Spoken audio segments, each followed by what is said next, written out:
everybody, this is Marjorie.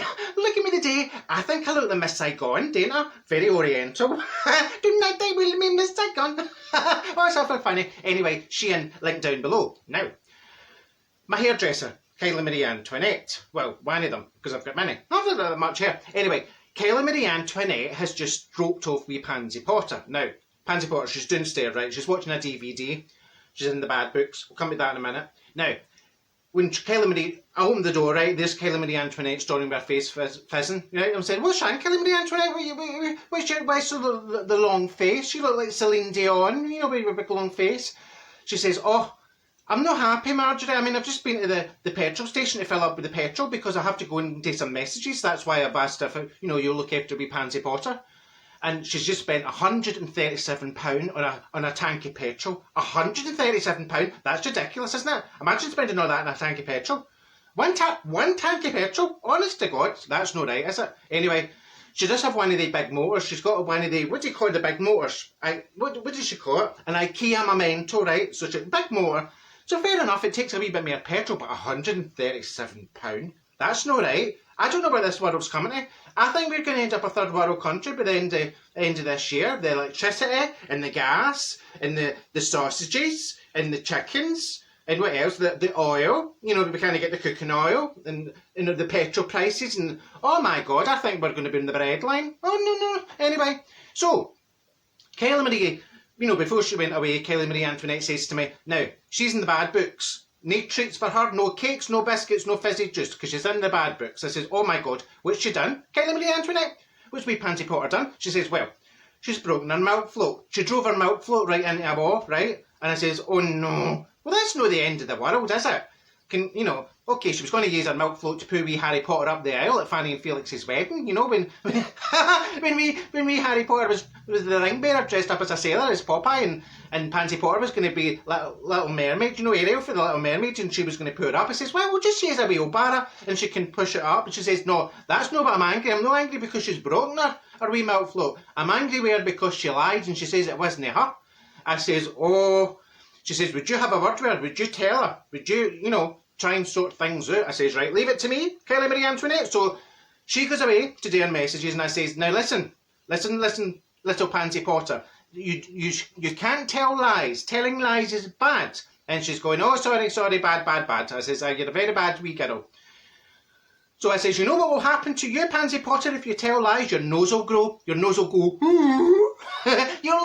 you'll be like Pinocchio. And she's going, Pinocchio. And I says, right, well, put on, she's got her Pinocchio DVD. You know the Disney Pinocchio? So I sticks the DVD in.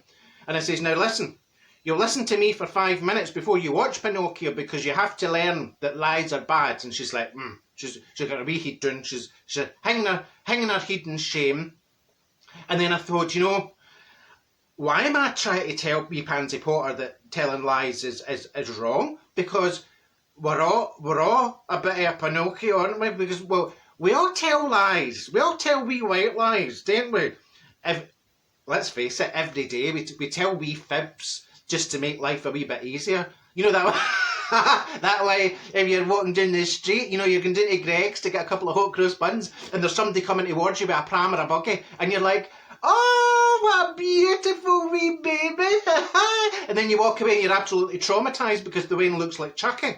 And you're like, oh my God, but you wouldn't say your Wayne's bog and it looks like Chucky. You would say, oh, that's lovely, that's good for you. Anyway, or the hairdresser.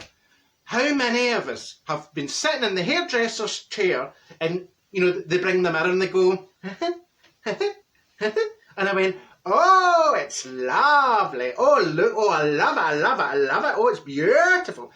And, you know, and then you walk outside and you put your hood up because you're like, oh my God, I hope nobody sees me. I'm going to have to wear a headscarf for 6 weeks. Look at the absolute nick in my hair. And then there's always some muppet of a pal that says, oh, that's ridiculous. I says, excuse me. Take a look in the mirror before you start criticising me. And then there's the ones like, you got your pal, you're out with your pal and you're shopping and then they're in the dressing room and they walk out and you're like, oh my God, what are they wearing? And they say, do I look fat in this dress? I says, no, not at all. You look absolutely fine. And they're like, all right, I'll get it then. And they go back into change and you're thinking, oh my God, they look like a burst sausage. But you don't say anything. Now, I say you don't say anything. I usually say something. I usually just say, you know, if somebody says, do I look fat in this dress? I says, aye, you do. It's your own fault. You ate too many buns. Anyway, phones. Phones are another thing that we lie about. You know, that way you've not got back to somebody, or you didn't answer somebody's phone or whatever, and you say, oh, sorry, my phone's been acting up. I mean, what is it, Meryl Streep? How does a phone act up? You know, that's just one of these things that folks say just to get out of the not want somebody back. Or, I love the one, oh, sorry, my phone died. I mean, your phone died? What, actually just stopped breathing indeed? I've got visions of all these phones lying in a linoleum somewhere. or the other one. And we all do it. We're walking towards somebody we've not seen for a while and we go, oh, it's great to see you. And in your head you're like, I can't stand you. But you know, you put on your smile and go, it's great to see you. Now, not only do we tell our wee fibs, I says to wee Pansy Potter, but I mean the telly doesn't help, does it? Because they tell lies. They're all Pinocchios on the telly as well.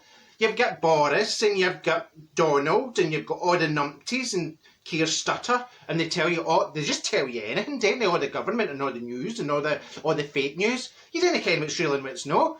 And then you've got the light entertainment. Remember, years ago, Bruce Forsyth, you know, when he was hosting Strictly Come Dancing, well, before he died, you know, this was before he died, and he used to say, you know, you'd have a couple of numpties who were no more a couple of dancers than Marco Polo and Florence Nightingale, and he says, oh, didn't they do well? I don't know what accent that is. And he had the big long chin. Didn't they do well? I'm like, were you watching something else? Didn't they do well? Are you having a laugh? Bradley on the Chase, he's another one.